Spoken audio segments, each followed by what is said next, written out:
Officer. Good morning ఇదే class? 5th class ఏ section sir. అంతా clever students, first rankers. ఏది అడిగినా సరే ఎరగదీసేస్తారు. అంతలా విరగదీసేస్తారా?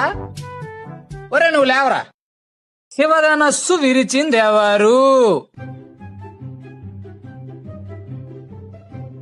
చెప్పరా, శివధనస్సు విరిచిందెవరు? Sir I don't know sir. Sir నాకు తెలియదు సార్. నేను ఎరవలేదు సార్. అమ్మమ్మ చుట్టూ సార్. నేను ఎరవలేదు సార్. నువ్వు విరవలేదా? వాడు అలాంటి వాడు కాదు సార్. చాలా మంచోడు, innocent boy. Head master sir glad to meet you. శివధనస్సు సార్, శివధనస్సు ఎవరు విరిచారో వాడికి తెలియదట. కనీసం మాస్టర్ కైనా తెలియాలి కదా. శివధనస్సు వీళ్ళు విరిచారా? Sir I don't know sir. నేను ఎరవలేదు సార్. ఒట్టు సార్. నేను ఎరవలేదు సార్. ఈ క్లాస్ వాళ్ళు అలాంటి ఏదో పని చేయరు sir. First rank students 6th class వాళ్ళు అయి ఉంటారు. స్కూల్ మూసేయండి. సార్ కూర్చోండి ప్లీజ్, కూర్చోండి. ఈ డ్రింక్ తాగుతూ కూల్ అవ్వండి. సార్ కిందగా కోపం తెప్పిస్తారు. వెళ్ళండి.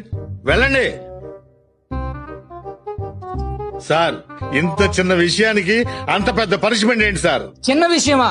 ఇది చిన్న విషయమా? శివధనస్సు విరిచింది ఎవరంటేనే చెప్పలేదు. ఓకే సార్, చెప్పలేదు. అయితే శివధనుసు విరిచేయడం స్కూల్ మూయాల్సినంత నేరమా?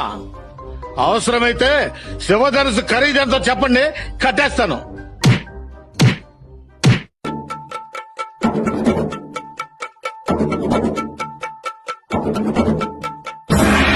చూడు, పిల్లలన్నాక అల్లరి చేస్తారు, ఏదైనా వెరగొడతారు. అది తెలిసి కూడా అంత విలువైన వస్తువు మీరు అక్కడ ఎందుకు పెట్టారు? కాబట్టి తప్పు మీదే. ఈ విషయం ఇంతటితో వదిలేయండి. కొత్తది వేరే వస్తువు కొనిపెట్టండి. ఇప్పుడే నాకు ఈ విషయం తెలిసింది. ఇప్పుడు దీని గురించి నేనేం మాట్లాడను. ఎందుకంటే దీని వెనకాల ప్రతిపక్షాలు కుట్రుందనిపిస్తోంది. వదలను, ఎవరిని వదలను. దీని వెనకాల ఎంతమంది పెద్దవాళ్ళున్నా సరే వదిలిపెట్టేది లేదు. చట్టం ముందందరూ దోషులే. అవసరమైతే దీనిపైన సిబిఐ ఎంక్వైరీ వేస్తాను. నేనెవరో తెలుసా?